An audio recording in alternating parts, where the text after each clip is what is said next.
അപ്പൊ ഞങ്ങൾ അങ്ങനെ സർക്കിട്ട് മൂവി കണ്ടിറങ്ങിയിരിക്കുകയാണ്. നമ്മുടെ ആസിഫ് അലിയാണ് മെയിൻ ലീഡായിട്ടുള്ളത്. എനിക്ക് ഈ സിനിമയിൽ ആദ്യം തന്നെ പറയാനുള്ളത്, ആസിഫ് അലി ഫാൻ അത് എടുത്ത് പറയണം. ആസിഫ് അലി ഫാൻ അത് ഓഫ്കോഴ്സ്. അതല്ല ഞാൻ പറയുന്നത് വെച്ചാൽ ഈ സിനിമ തുടങ്ങും മുതൽ ആസിഫ് ഖാൻ എന്ന് പറയുന്ന ആസിഫ് അലീനെ ഈ സിനിമയിൽ കണ്ടിട്ടേ ഇല്ല. കംപ്ലീറ്റ് അമീറായിരുന്നു സിനിമയിൽ മൊത്തം. അത് എനിക്ക് ആദ്യം തന്നെ എടുത്തു പറയണമെന്ന് ഭയങ്കര ആഗ്രഹം ഉണ്ടായിരുന്നു. ഓക്കെ, അപ്പോൾ തമർ ഡയറക്റ്റ് ചെയ്ത് തമർ തന്നെ റൈറ്റ് ചെയ്ത് ഒരു സ്പെഷ്യൽ സിനിമയാണോ എന്ന് ചോദിച്ചു കഴിഞ്ഞാൽ നമുക്ക് എവിടേക്കോ ഈ പടം ഇങ്ങനെ കൊളത്തി വലിക്കും. നമ്മള് ഓർമ്മ വെച്ചൊരു കാലത്തൊന്നും കണ്ടതായിട്ട് എനിക്ക് എൻ്റെ ഒരു ഓർമ്മയിൽ മലയാള സിനിമയിൽ കണ്ടതായിട്ട് എനിക്ക് തോന്നിയിട്ടില്ല. അതായത് ഇതിൻ്റെ ഒരു നറേഷൻ പാറ്റേൺ, ഒന്നാമത്തെ കാര്യം നമ്മളെ നാട്ടിലല്ല, ഇത് കംപ്ലീറ്റ്ലി ഷൂട്ട് ചെയ്തിട്ടുള്ളത് ദുബായിലാണ്. അപ്പോൾ ആ ഒരു ലൈഫ് സ്റ്റൈൽ ബേസ്ഡ് ആയിട്ടുള്ള ഒരു കഥയാണ് തമർ ഇതിൽ പറയുന്നത്.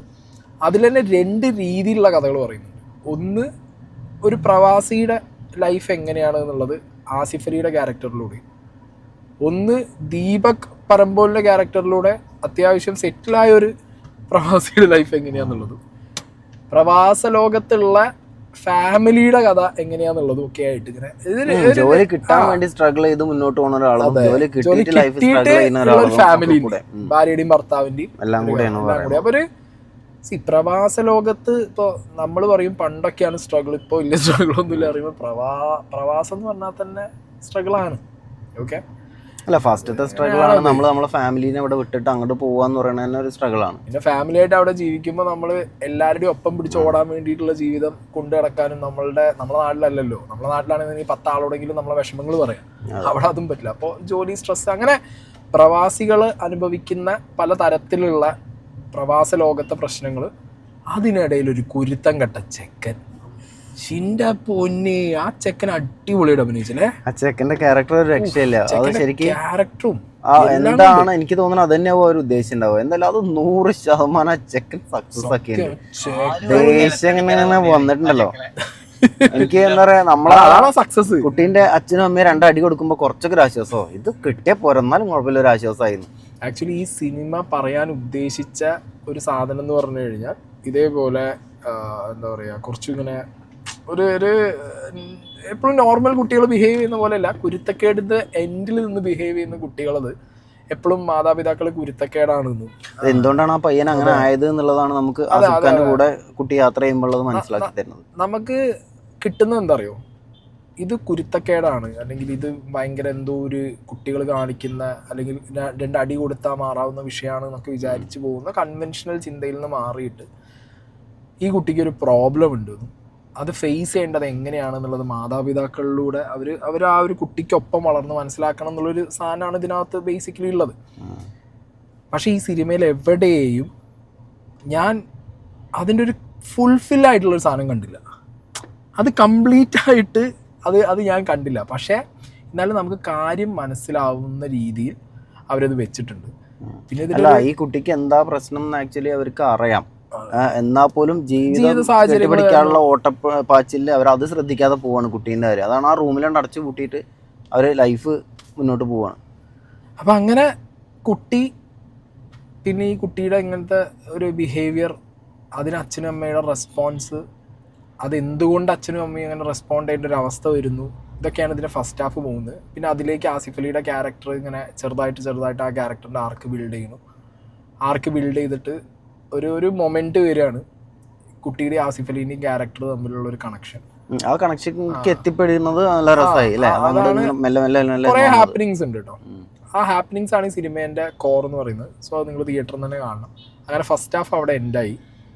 സെക്കൻഡ് ഹാഫിലേക്ക് പോകുമ്പോൾ ചെറിയ പടം കേട്ടോ, ഇത് 2 മണിക്കൂർ 5 മിനിറ്റ് അങ്ങനെ എന്തെല്ലാം ഉള്ളൂ പടം വളരെ ചെറിയ പടമാണ്. അങ്ങനെ സെക്കൻഡ് ഹാഫ് തുടങ്ങുമ്പോഴത്തേക്ക് വീണ്ടും ഈ കുട്ടിയും ഈ ആസിഫ് അലിയുടെ ക്യാരക്ടറും തമ്മിലുള്ള ഒരു ബോണ്ടും, പിന്നെ ഡെവലപ്പ് ആവുന്നത്, അതിലൂടെ ഒരു സൊല്യൂഷൻ ഒന്നും കിട്ടണമൊന്നുമില്ല. ലൈക്ക് ഇവരുടെ 2 ആളുടെ ഇഷ്യൂവിനും സൊല്യൂഷൻ ഒന്നുമില്ല, ബട്ട് രസകരമായിട്ടുള്ള ഒരു സാധനം. അതിനിടയിൽ വെച്ചിട്ടുള്ള കുറച്ച് ഫ്രെയിമും കുറച്ച് വാക്ക്, നമ്മൾ ഈ കോട്ടുകൾ കാണില്ല നമ്മൾ സോഷ്യൽ മീഡിയയിൽ, ചില കോട്ടുകൾ, അങ്ങനത്തെ കോട്ട് പോലത്തെ ഒരു സാധനമൊക്കെ ഉണ്ട്. നക്ഷത്രത്തിനെ ചൂണ്ടിക്കാണിച്ചിട്ട് അടിയിലെ മയ്യത്തിനെ ചൂണ്ടിക്കാണിച്ചിട്ടുള്ള ഒരു സാധനമൊക്കെ ഉണ്ട്. അതൊക്കെ ഭയങ്കര രസമായിട്ട് തമർ എടുത്തിട്ടുണ്ട്, നറേറ്റ് ചെയ്തിട്ടുണ്ട്, നല്ല ഭംഗിയായിട്ട് ചെയ്തിട്ടുണ്ട്. അത് ആസിഫ് അലി അവതരിപ്പിച്ച രീതികളും നല്ലതാണ്, ഭയങ്കരമാണ്. പിന്നെ ഇതിനകത്ത് ഇൻഡെപ്ത് നോക്കിക്കഴിഞ്ഞ് കഴിഞ്ഞാൽ ആസിഫ് അലീൻ്റെയും ഒരു ഒരു ഒരു ഒരു പാരന്റിങ് സാധനം കാണിക്കുന്നുണ്ട്, നമ്മൾ പറയണ്ട, സിനിമേൻ്റെ അത് പോവും. അങ്ങനെ ആസിഫ് അലീൻ്റെ ഒരു സൈഡ് കാണിക്കുമ്പോൾ അതിലൊരു സീനുണ്ട്, ഇയാള് ആ ചെങ്ങായി കുറെ കാലമായിട്ട് ആസിഫ് അലി എക്സ്ട്രോർഡിനറി ആണ്, പക്ഷേ ഇത് സംതിങ് സ്പെഷ്യൽ. ഒരു സീനുകള് എടുത്ത് പറയാതിരിക്കാൻ പറ്റില്ല. കാരണം ആസിഫ് അലിന്റെ പാസ്റ്റ് പറയുകയാണ് ഒരു ചെറിയ ഇതില്, നമ്മളിങ്ങനെ ശരിക്കും നമുക്ക് ഫീൽ ചെയ്തു പോകും പറയുമ്പോൾ ആ രീതിയിലാണ് അവതരിപ്പിച്ചത്. ശരിക്കും അതെ, അത് ഞാൻ ഈ സിനിമ കണ്ടപ്പോഴേ പറയണമെന്ന് ചോദിച്ചാൽ ആസിഫ് അലി അമീറായിട്ട് അങ്ങോട്ട് ജീവിക്കുകയാണ് ഈ സിനിമയിൽ. അതായത് ആ ഒരു പെർട്ടിക്കുലർ സീനിനകത്ത് ആസിഫ് അലി ഇതില് കുറച്ചൊരു മലബാർ ടോണിലാണ് സംസാരിക്കേണ്ടത്. എടപ്പാളാണ് പറഞ്ഞത്. എടപ്പാളാണ്. അപ്പൊ ഒരു മലബാർ ടോണ് വരും വേണം, കൂട്ടത്തിൽ ആ ഇമോഷനും വരണം, പ്രവാസത്തിന്റെ ആ കഠിനതയും വരണം. നമ്മള് മുന്നത്തെ സിനിമകളിലൊക്കെ പറഞ്ഞ ഓർമ്മയുണ്ടോ, ആസിഫ് ഒച്ചുണ്ടാക്കി അത് നമ്മള് പണ്ട് പറഞ്ഞിരുന്നത് നമ്മൾ തന്നെ അത് തിരുത്തി പറയണേ. ശരിക്കും മുഖം പൊത്തലോ ഒന്നും ഇല്ലാതെ അങ്ങനെ ക്ലോസ് ആയിട്ട് ഇങ്ങനെ നിർത്തിയിട്ട് ആ കണ്ണ് നിന്ന് വെള്ളം വന്നൊക്കെ സംസാരിക്കുന്നുണ്ടല്ലോ, ഒരു രക്ഷയില്ല. ഭയങ്കരമായിട്ട് ആസിഫ് അലി സൂപ്പർ ആയിട്ടുണ്ട്. ദീപക് അടിപൊളിയാണ്. ആ ഒരു ഓടിപ്പിടിക്കുന്ന ആ കുട്ടീനെ തെരഞ്ഞു പോണ സംഭവങ്ങളൊക്കെ ഉണ്ടല്ലോ, ഒരു രക്ഷയില്ല. ദീപക് ഭയങ്കരമായിട്ട്, ദീപകിന്റെ പെർഫോമൻസ് ഇപ്പൊ ഓരോ സിനിമ കയറും തോറും ദീപക് നമ്മളെ ആസിഫ് ഖാനൊക്കെ പറയുന്ന പോലെ തന്നെയാണ് ആളിങ്ങനെ കയറിക്കൊണ്ടിരിക്കുക. ദീപകിന്റെ ഗ്രാഫ് ഇങ്ങനെ പൊങ്ങി അടിച്ചുകൊണ്ടിരിക്കുകയാണ്. അലക്സാണ്ടറിന് പിന്നെ കുറച്ചേ ക്യാരക്ടർ ഉള്ളൂ, അങ്ങനെ വലിയ ക്യാരക്ടർ അലക്സാണ്ടർ പ്രശാന്തിന് ഇല്ല ഇതിനകത്ത്. ഉള്ള ക്യാരക്ടർ എന്നാലും വലിയ കുഴപ്പമില്ലാതെ ചെയ്തിട്ടുണ്ട്. പിന്നെ ദിവ്യപ്രഭയെ കുറിച്ച് പിന്നെ കാര്യമായിട്ടൊന്നും പറയേണ്ട ആവശ്യമില്ല. അവരെയിൽ റോള് കൊടുത്തു കഴിഞ്ഞാൽ അവരെ ഏത് രീതിയിൽ വരെ എത്തിക്കാൻ കപ്പാസിറ്റി ഉള്ള ഒരു നടിയാന്നുള്ളത് ഓൾറെഡി ഈ ഒരു ടൈം കൊണ്ട് തെളിയിച്ചാണ്. അവർ ജീവിതം ഇപ്പോൾ ഒരു ഹസ്ബൻഡ് ആൻഡ് വൈഫ് ആണെങ്കിലും വേറെ ആരും സഹായമില്ലാതെ ഒറ്റയ്ക്ക് ജീവിച്ച് വളർന്നതിന്റെ ഭാഗമായിട്ട് വരുന്ന ഒരു പക്വതയൊക്കെ ഉണ്ടല്ലോ, അതിങ്ങനെ അടിപൊളിയായിട്ട് ഭയങ്കര അടിപൊളിയായിട്ട് ചെയ്തിട്ടുണ്ട്. കാരണം ഒരു അമ്മ എന്നുള്ള നിലയ്ക്ക് രണ്ട് രീതിയിലുള്ള ജോണർ അവിടെ വരണം. ആ രണ്ട് സാധനം, അതായത് ഭർത്താവിനോട് ആ വൈഫ് എങ്ങനെയെന്നും മകനോട് ആ അമ്മ എങ്ങനെയെന്നുള്ളതും ദിവ്യപ്രഭേന്റെ കയ്യിൽ ഭയങ്കര സേഫ് ആയിട്ടാണ്. സിറ്റുവേഷൻ വന്നപ്പോൾ യഥാർത്ഥ അമ്മയായി മാറുകയും ചെയ്തു.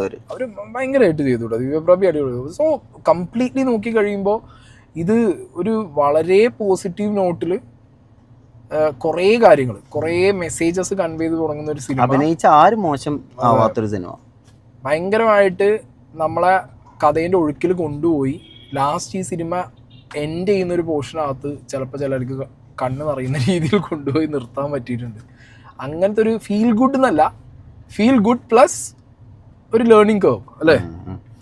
ഭയങ്കര ജഗം ഉണ്ടാക്കുന്ന ഒരു സിനിമയൊന്നും അല്ല സത്യത്തില്. അങ്ങനത്തെ ഒച്ചവിളികൾ, വളരെ സൈലന്റ് ആയിട്ട് ഇങ്ങനെ പോണ ഒരു തമാശകള്, അങ്ങനെ സീരിയസ് തമാശകളൊക്കെ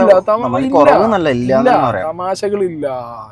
പേര് പോലെ അല്ല സിനിമ. നമ്മള് രാവിലത്തെ സിനിമയെ പറ്റി പറഞ്ഞ പോലെ സർക്കിട്ട് അടിക്കാൻ പോണ പോലെ അല്ല ശരിക്കും സിനിമ. ഇത് സർക്കിട്ട് എന്ന് പറഞ്ഞാൽ എങ്ങനെ അറിയാം, ലൈഫിന്റെ സർക്കിട്ടാണ്. പല പല വ്യക്തികളുടെ പല സിറ്റുവേഷനിലുള്ള ലൈഫിന്റെ സർക്കിട്ടാണ് ഇതിനകത്ത് കാണിച്ചത്.